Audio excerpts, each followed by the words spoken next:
presentation, you notice that if you guys see my presentation, you notice I have a sentence, the boy hit the ball. Okay. At the top, I have the word boy is the subject. Okay. The one talked about. We're talking about the boy. The one performing the action of the verb hit.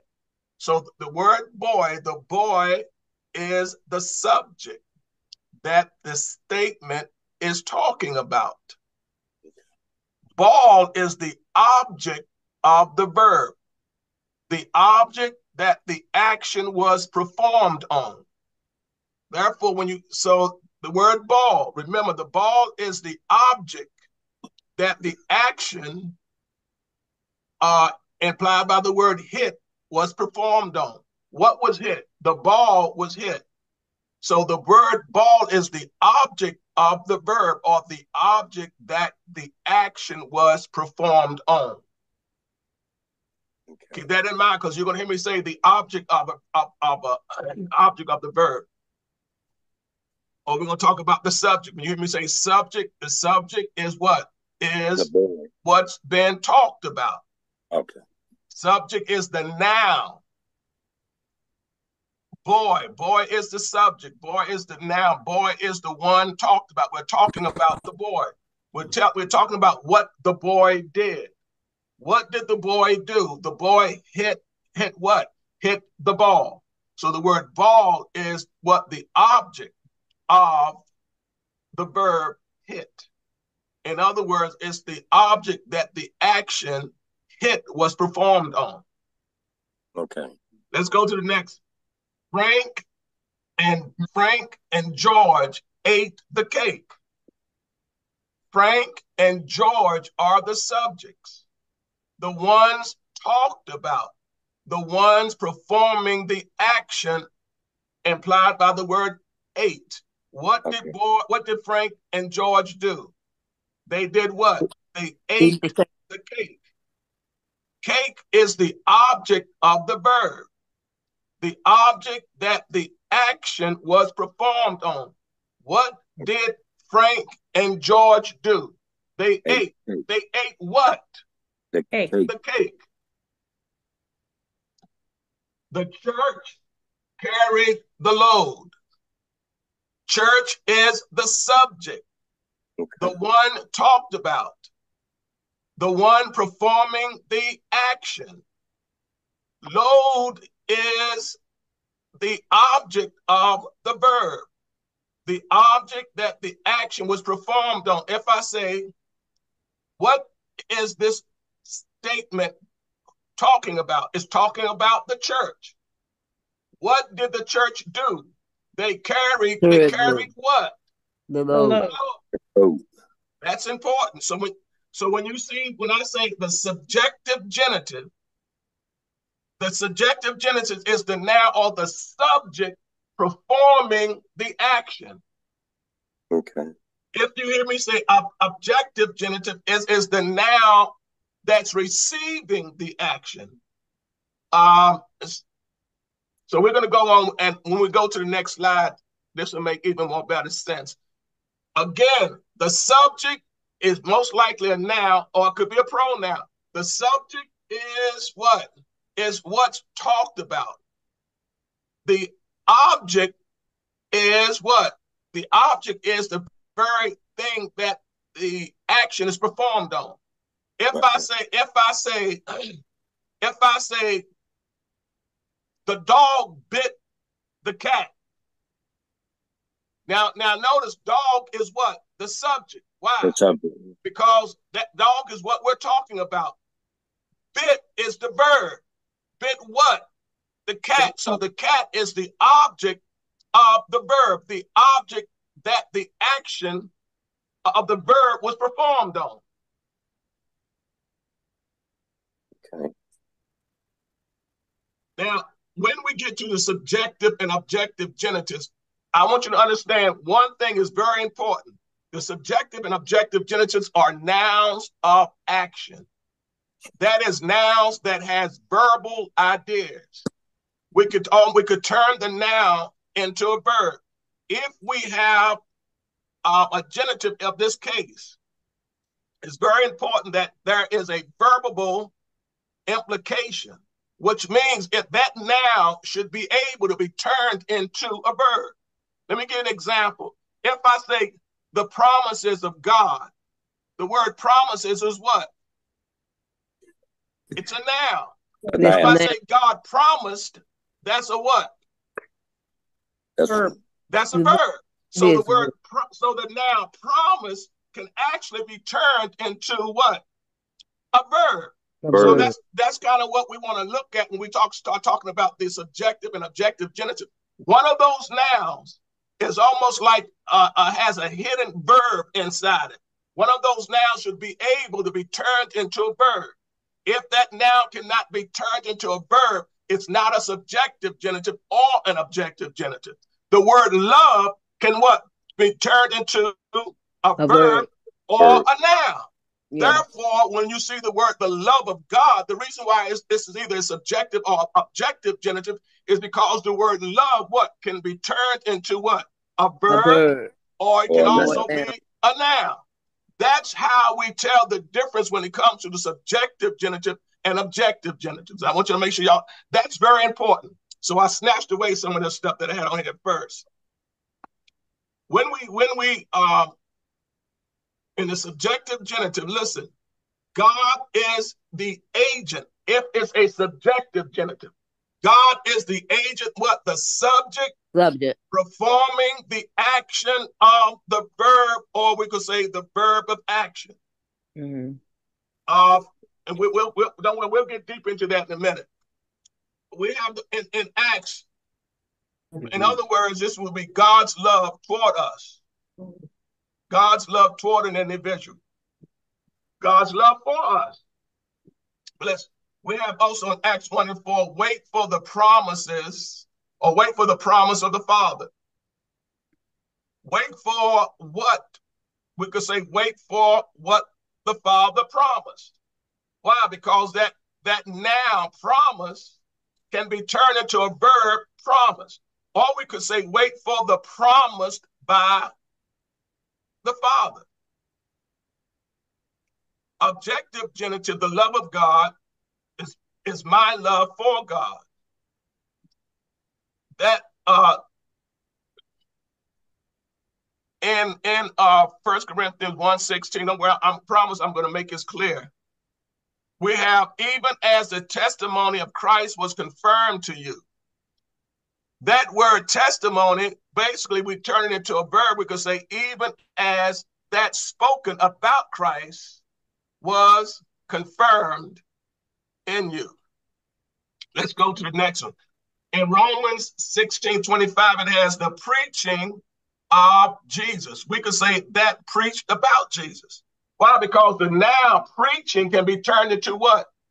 The verb preach. We could say Matthew 12:31 says the blasphemy of the Holy Spirit. We could say blaspheming the Holy Spirit. So this word blasphemy and now can be turned into a verb. We also have I live by faith of the Son of God. I could say I live by believing in the Son of God, because the word believing is the verb form of the noun faith. So in each case, we're talking about a subjective genitive and an objective genitive. One of the nouns, the noun has to be able to turn into a verb. Mm-hmm. All right, let's go on. I'm looking at it right there. Now I'm breaking down subjective genitive all over again. Subjective genitive, that means a noun takes on the sense of a verb. Again, in the words, the love of God, could that be the love? The word love is a noun, right? Okay. Right. However, here it takes on the form of a verb. Right. It can mean God loving someone or someone loving God. God's love for us, or what? Our love for him. Remember, subjective and objective genitive have verbal nouns. Nouns that functions as a verb. Verb, right. The noun that comes after the word or the preposition of is called the genitive case. The noun God is in the genitive case. Let me break that down. When I say the love of God, every noun that comes after the preposition of is in what is called the genitive case. Let me say that again. When we have two nouns connected by the preposition of, or the word of, the noun that comes after the preposition of is in the genitive case. Everybody, do you understand that? So if I say the love of God, the word God is in what case? The genitive case. Love, the word love is not in the genitive case because it comes what? Before the preposition of. The noun God is in the genitive case. Let me say that again.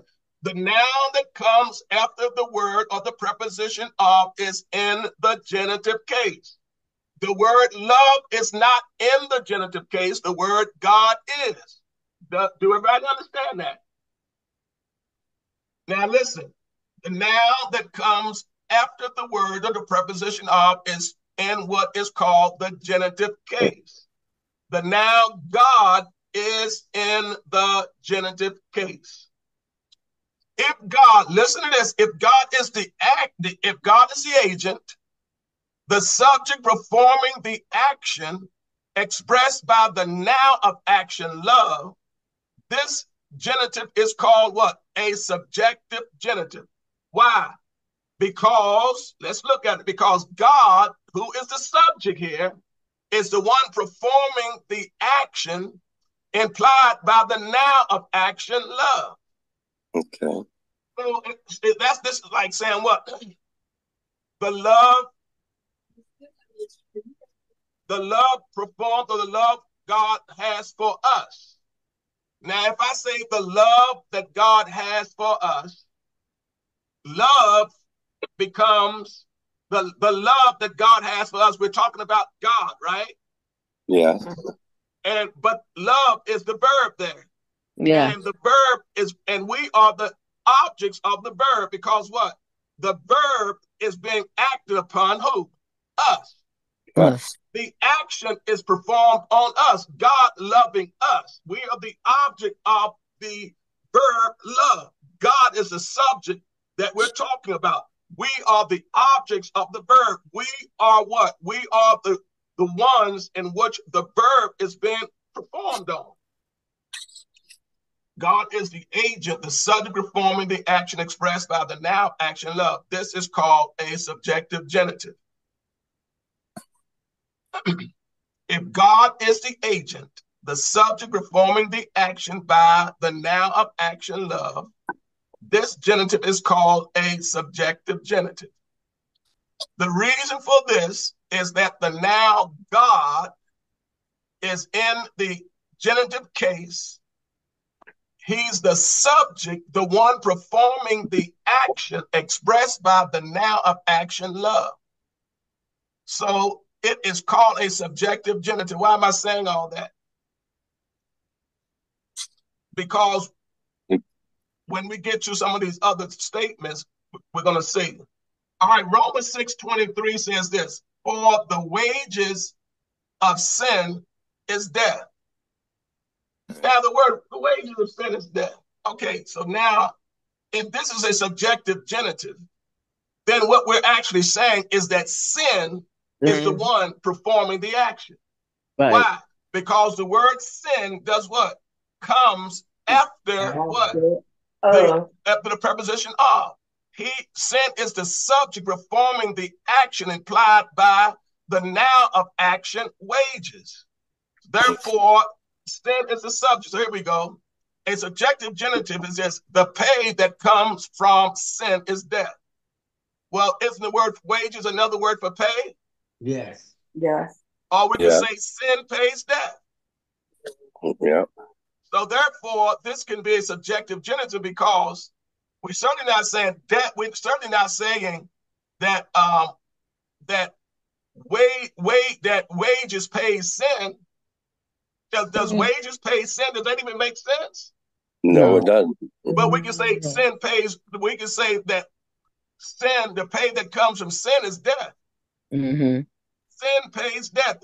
Sin what? Sin pays those that belong to him, and sin is used is personified as if it's a person. Okay, what about in Timothy? And this is important.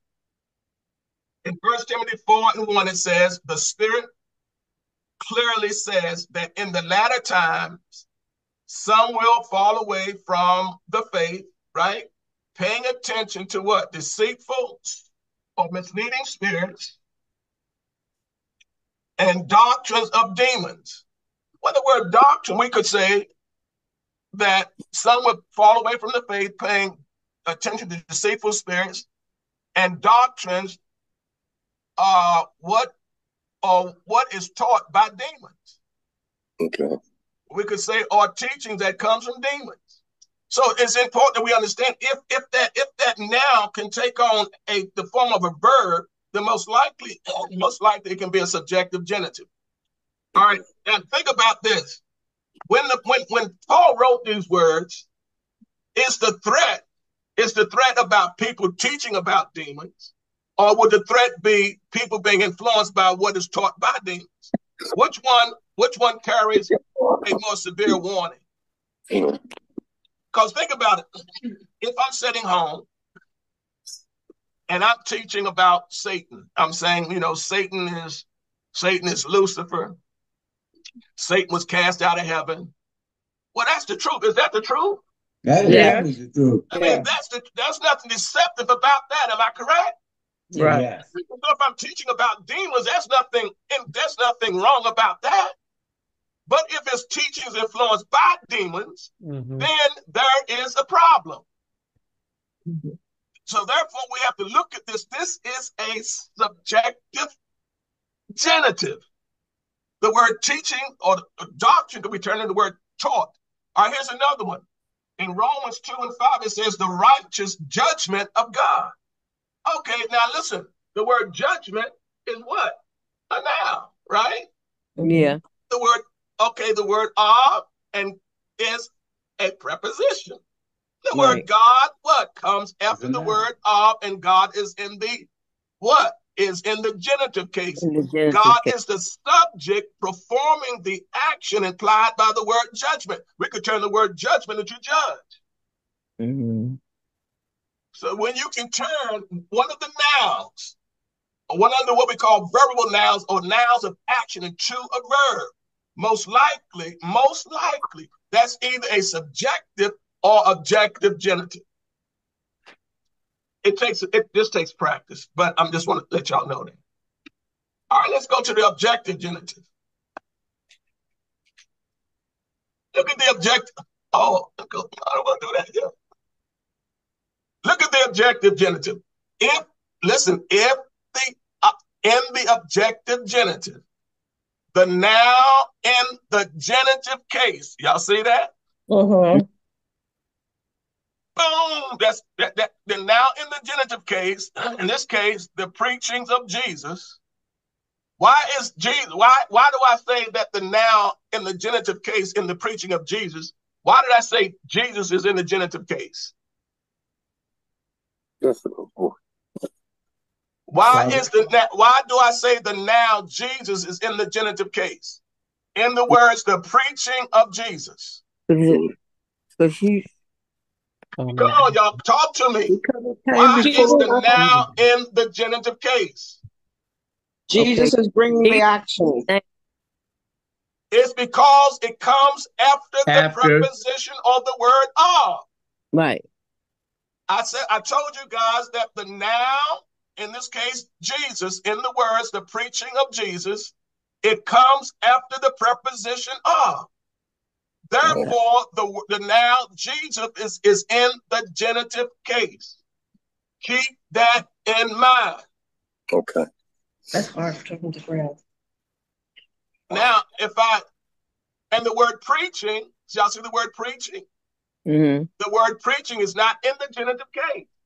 The word preaching comes what? Before the preposition of. But isn't preaching a verb?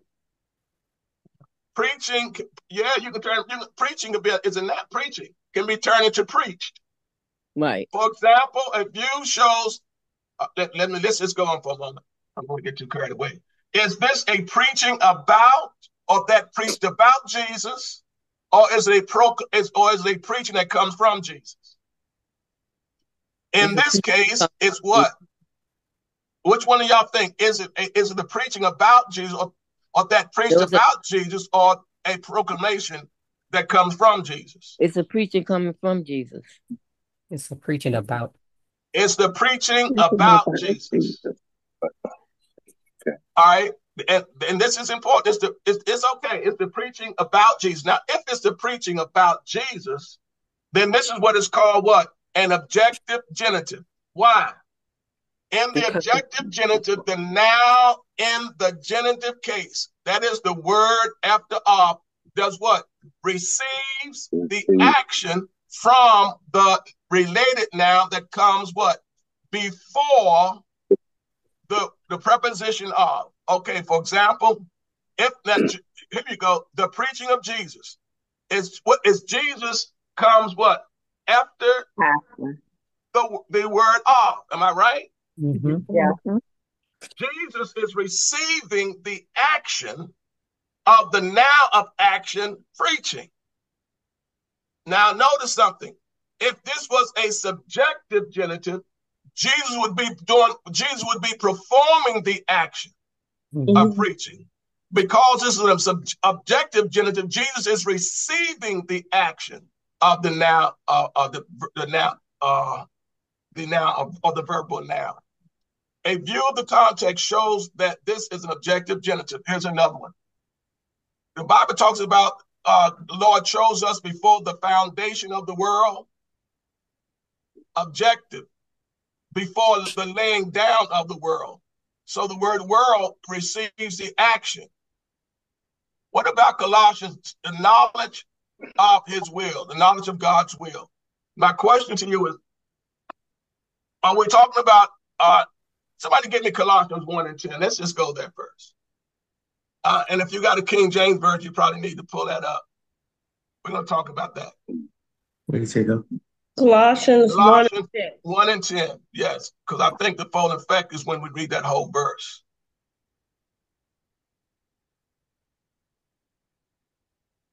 Okay. Somebody read it.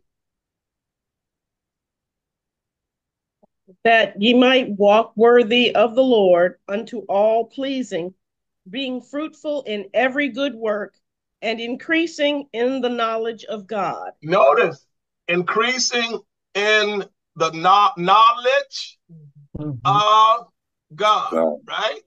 Now, my question to you is this. When it says increasing in the knowledge of God, and that word knowledge, we could say increasing in what you know about his will. Because the word knowledge can be turned into a verb.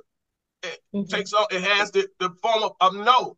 And is it so it's not just saying that you increasing in what you know about his will. Does not God wants us to increase about what we know about his will? Yes. That's the same thing as what Colossians 1 and 10 is actually saying. That we would increase in what we know about his will. It's not the will performing the action, right? We are knowing something about the will. All right. My wife said she thinks somebody has a question. Notice in each case, the word now, which is before the word of, acts upon the noun that comes after the word of. Here we go. It says, 1 Corinthians 15 and 34 says, become sober-minded as you ought and stop sinning. For some have no knowledge of God, right? We could say some do not know about God. Because the word knowledge could take on the form of a verb. Some do not know. Let me ask you a question. For some have no knowledge of God. Is that the same thing as saying some do not know about God? Yes. Yeah. Yeah. They're the same thing. The only difference is that the word knowledge is turned into a verb. Exactly. So here's another one. And we'll talk about that later, but the author and finisher of our faith. Finishing our faith. Let's go on. Just want to talk again. My question to you, because when we get to the last part of this teaching, I'm going to sort of test you for your comprehension. I'm not putting anyone on the spot. You're going to put yourself on the spot. And we're going to go back and we're going to look at the rules, so that when we look at the rules, we come back and we're going to say, you know what? Now I know what word to replace that now with, or the word of with. Because sometimes you got to replace the word of depending on the kind of genitive it is. I don't want to get y'all confused. Nouns are the name of a person, place, or thing. Cats is a noun. Box is a noun. Truck is a noun. Her is a noun. Dog is a noun. House is a noun. Duck is a noun. Merlin is a noun. Dallas is a noun. Bernard is a noun. Carmen is a noun. Pastor is a noun. All of these words are nouns. The name of a person, place, thing, or animal, or thing. Now, adjectives describes nouns or pronouns. Black cat. The word black describes the noun cat. So the word black is a adjective. Adjective. The word red box. Box is a noun. The word red describes the noun. The word red is a adjective. The word blue truck. Truck is a noun. The word blue is an adjective. It does what? It describes the truck. Brown hair. Hair is a noun. The word brown is an adjective. It does what? It describes the blue truck. It says the hair is brown. Big dog. Dog is a noun. The word big is an adjective. It does what? It describes the noun dog. Okay. He is nice. He is a pronoun. Yes. Nice is the adjective. Nice describes the pronoun. Hey, she was smart. She is the noun. Smart describes her. Y'all got that? Yes. They are fast. They are the pronoun. Fast is the adjective. It's describing they. We were great. We are what? The pronoun. Right? Great is the adjective. When I use the word adjective, most likely I'm saying is a word that describes a noun. And wait a minute. And when you're reading this, and you will be reading this when you're reading commentaries and so forth. So I'm going to just add this. An objective adjective is an adjective that describes a subject by the use of a linking verb. Don't worry, we'll get into all this later. Example, the dog is black. The linking verb is. Right? The girls are sad. Linking verb is are, but it's still an adjective. The boy was mean. That's what we call an objective adjective. But watch this. Now, the attributive adjective is more descriptive. When you see me say the word, notice I noticed the black dog. Did I say the black dog? Did I say the dog is black? No. Did I say the black dog? Yeah. Now, did I say the girls is sad? Or am I saying the sad girls? Right. Am I saying the boy is mean? Or am I saying the mean boy? Mean boy. In other words, it emphasizes what it describes. It attributes something. It's very important we understand. Both statements are what we call adjectives. That's fine. So when I say the attributive adjective is almost like me saying the black dog, right? It's almost like me saying the sad girl Right. or the mean boy. In other words, it's where a noun, the word sin, and listen, the words the body of sin. That's what we're looking at. The body of sin.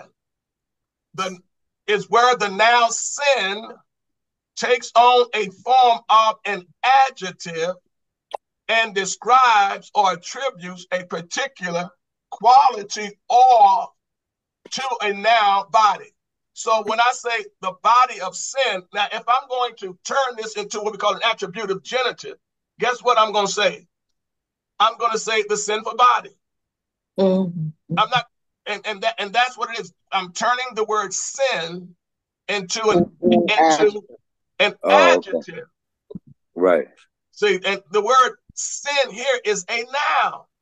Body of sin. This is not a subjective genitive, because think about it. Can I turn the word body into a verb? No. No. Can I turn the word sin into a verb? You could. Yeah. I could. Yes. I could. But in this case, what we're looking at is, am I saying sin? Am I saying sin? Does this make sense? Sin is body. No. No. Can I say sin? Can I say sinning? Can I say sinning of body? Yeah. No. My whole point.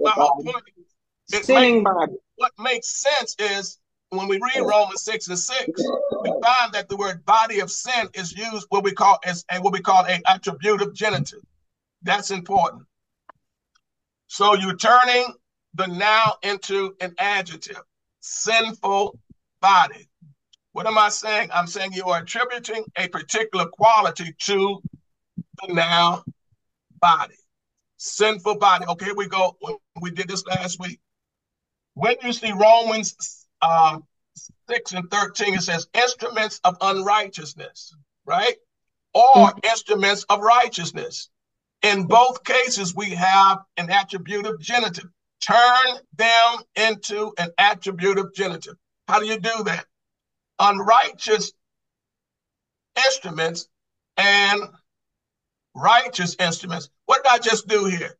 Notice it says instruments of unrighteousness. What did I do? I turned the word, the noun unrighteousness into what? An adjective. Wow. Instead of saying unrighteousness, I'm using the word unrighteous. When the Bible says, and you know what? Somebody get Romans 6:13. Let's get it so we can look at this, so we can see how it makes sense. And when you guys come to the Bible study, bring your Bible with you.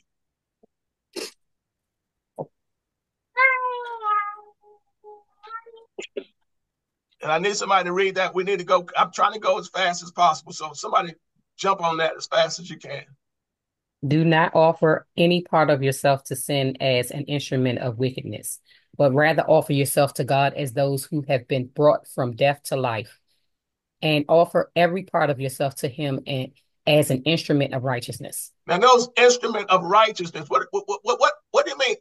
Offer yourself as instruments of righteousness. We could say offer yourself as what? As righteous instrument. You see how you turn that noun into an adjective, and it's an attributive adjective because what? It emphasizes what? Or describes the noun more intensively. All right, we got another word in Luke, and I'm just going to go fast as I can. Luke 18:6 says, judge of unrighteousness. What if I say unrighteous judge? Same thing. I mean, it's an attributive genitive. That's important. What if I say in Colossians, the King James Version says, in the body of his flesh through death? What if I say in his fleshly body through death? I'm turning what? I'm turning the noun into an attributive adjective. I'm emphasizing the attributes or a specific quality of that particular noun. So that's why this is called an attributive genitive, which is basically an adjective. That's where the noun takes from the form of an adjective. Let's go on to the next one. Now we have an attributed genitive. Now I said attributed. genitive. I didn't say attributive. It's difference. If you convert the noun newness, let me pull up the verse first. Romans 6:14, we have newness of life. This is what is called an attributive genitive. This is where the noun newness, right? Now, I'm not turning life into an adjective like the attributive genitive does. I'm turning the word that comes before of into an adjective. So in Romans, it reads the newness of life. This is what is called an attributive genitive. This is where the noun newness, not the noun that comes after of, the noun newness that comes before of is turned into an adjective. So instead of saying the newness of life, we say what? The new life. This is an attributed genitive. Let's go in Ephesians. It reads, and what is the surpassing greatness? Y'all see the word greatness now of his power toward us who believe, right? I can turn the word greatness into great power, because aren't we talking about his great power? Mm-hmm. Absolutely. This is an attributed genitive. The word, the attributed genitive places emphasis on the superlative greatness of God's power. Great power. The greatness of his power could be turned into God's great power. Now, this one right here takes a little more something. So I just kind of want to throw this down. In 1 Peter 1:7, it reads the word, the trial of your faith. The noun trial can be turned into an adjective, genuine. Because if you study 1 Peter chapter 1:7, the comparison is between what? The value of genuine gold compared to the value of genuine faith. Here, the Greek now dokimion is used as an adjective in this text. Note the value of genuine gold is compared to the value of our genuine faith in this text. And though this is important, so this could be called what? An attributed genitive. Your genuine faith. And when we're going to come back to all these rules later on, but not now. All right, what about this? Because of the weakness of your flesh. Turn that into an attributed genitive. Turn it into an attributed genitive. Because of the weakness of your flesh. Turn it into an attributed genitive. Oh, God, baby. My wife said what? Oh, wait a minute. Well, she's right. Let me go back. In other words, she's right. It should be your weak flesh. Why? Because the word weakness is turned into what? An adjective. And it does what? It describes flesh. Now notice, and this is important, flesh is not turned into an adjective. The noun flesh remains the noun flesh. But the word weakness can be turned into what? An adjective. Your weak flesh. The word weakness is a noun. I turn the noun into an adjective. Then I say your weak flesh. Go ahead, sweetie. All right. What about because of the stubbornness of your heart? Turn it into an attributed genitive. The stubborn heart. Talk to me, y'all. Stubborn heart. Whoa, go ahead, Nita. See, so this is an attributed genitive. So you just recognize the difference between an attributive and an attributed genitive. Hey, listen, once you learn the rules and so forth, it's not as difficult as we think. Let's go on. We almost finished. What about a possessive genitive? All right. In this case, the noun in the genitive case, we're going to say this. But thanks be to God that though you were slaves of sin. Bishop, there's nothing up there. I'm sorry, what'd you say, Nita? It's blank. It's nothing there. Really? We have it. I mean, you have to look up above on the top. Yeah, I got it too. It's up top. Let me pull that up. Okay, I see it. In this case, the now in the genitive case. Which now in the word slaves of sin is in the genitive case? Which slaves of sin? Which now is in the genitive case? The slaves. Slaves. Which one comes after Sin. Oh, sin. Right. Sin. Patty, I should not have to say the now that comes after of, but you're correct. I've been saying that all through Bible teaching. The now that comes after the word or the preposition of is in the genitive case. Any noun that come before of is basically what we call the head noun, but it's not in the genitive case. Only the noun or the word that comes after of. Remember that. In this case, because if you don't remember that when I read this part here, you're going to be like, what?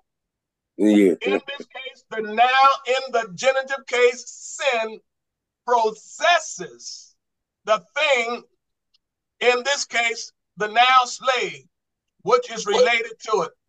In this case, the head noun slaves is owned, what did I say? Is owned by the genitive noun sin. So therefore, slaves are owned by sin. Yeah, okay. In such a case of this, replace the word of with the word belonging to or possessed by. Let me give you an example. Slaves belonging to sin. I'm replacing the word of with the words what? Belonging to or possessed by. This is called a possessive genitive. Context makes that very clear. In Romans 6:17, we have slaves of sin, which is called a possessive genitive. This is where the preposition of takes on the meaning of belonging to, or we could say possessed by. For example, slaves, what?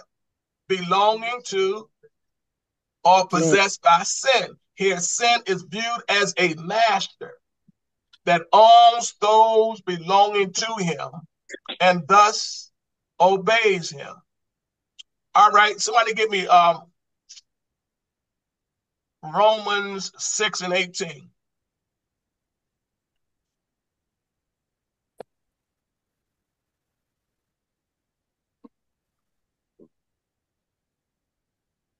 And when you get it, read it.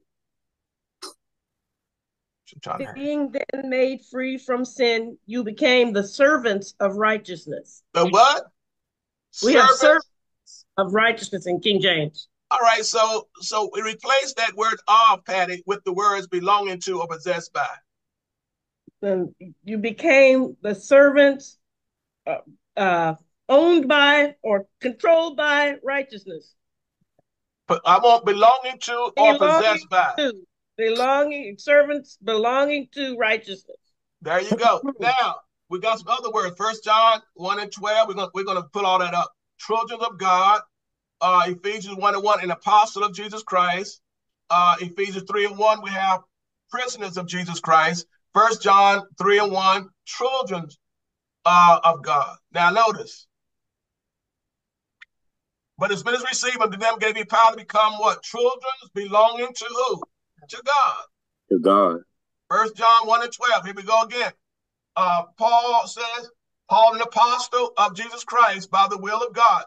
And then it said, and the saints who are to the saints that are at Ephesus who are faithful in Jesus Christ. Now the word Paul, an apostle of Jesus Christ, could be what?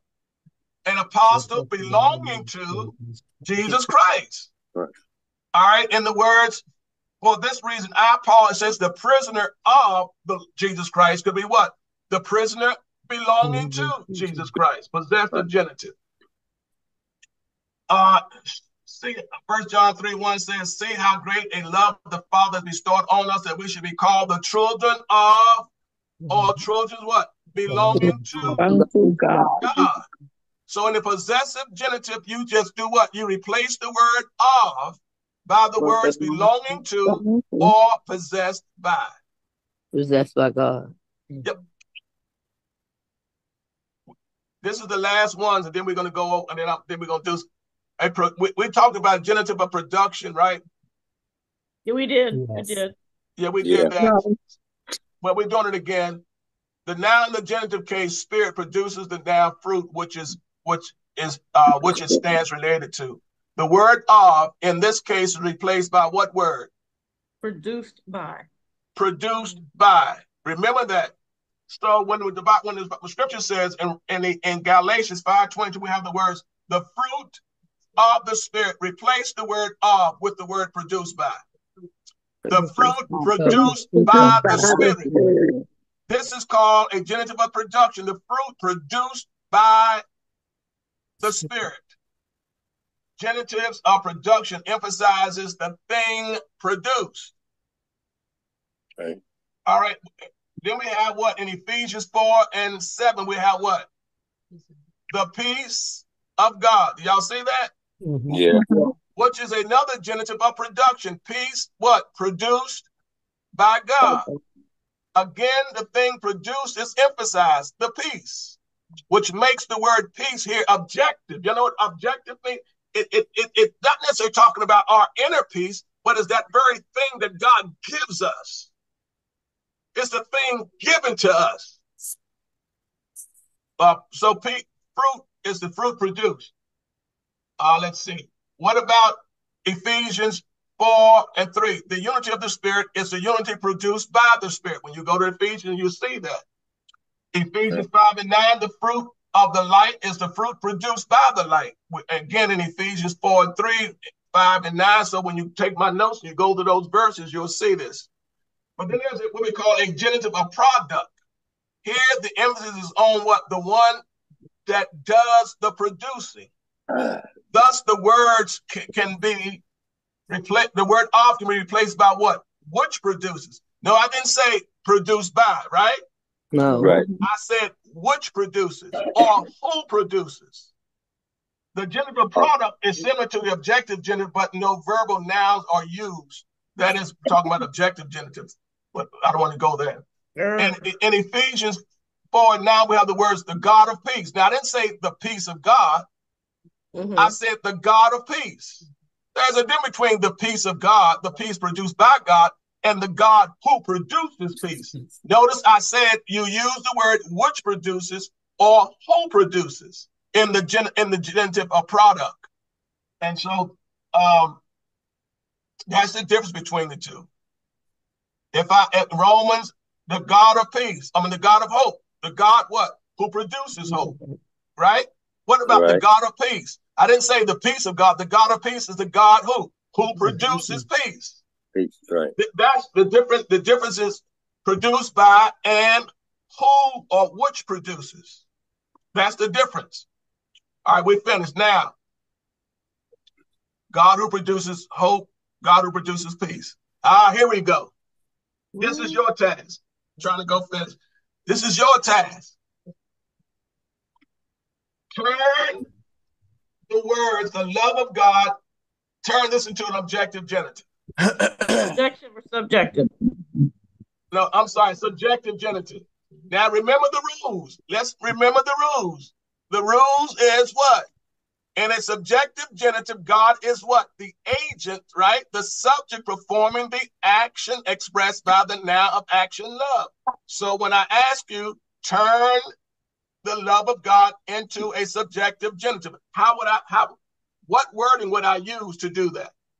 God love. God's love. God's love. God's love for who? Us.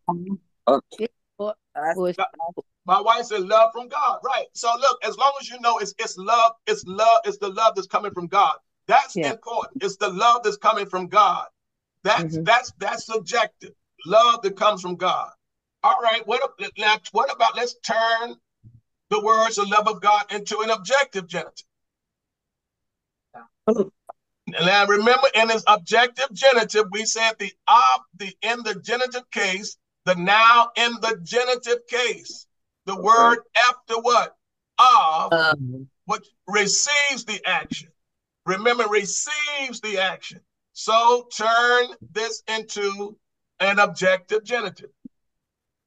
Mm. There you God's go. love. For God. It's the love for Love for God. God. The Yeah. first one, a subjective genitive, is the love of God for us.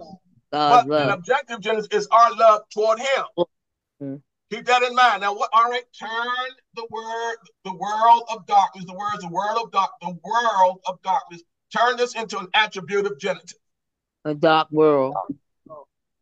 How the hell said that? That was Dana. Dina. She turns it. There you go. She turned the now darkness into an adjective. She said the dark world. That's an attributive genitive. Go ahead, Dana.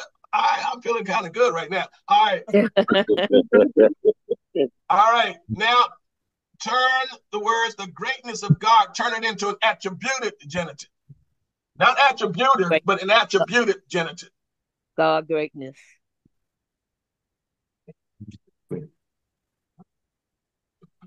God is great. Yeah, God great. God is great. It's not bad. We could say, well, the great God. Okay. Right? Because now I'm turning the word greatness into what? Into an adjective. Adjective. And I'm saying the great God. So if I say, hey, the greatness of God or the great God. Okay. Now turn the words, the people of God, into a possessive genitive. God's people. I didn't hear y'all. Somebody said something. God's people. God's people is good, but I want you to use the words. I want you to use the ruling that I gave. I said use the words belonging to or possessed by. The people belong to God. Go ahead. The people belonging to God. There you go. All right. Turn the words, the strength of faith, into what we call a genitive of production. Here you go. In a genitive of production, you use the words produced by. Let me go back. Turn the words, the strength of faith into a genitive of production. Faith gives you strength. Faith gives you strength. The strength produced by faith. There you go. The strength produced by faith. Y'all got this? All right. Turn the words, the hope of God, into what we call a genitive of product. A genitive of product. God produced. The God who produces hope. What word are you supposed to use? Which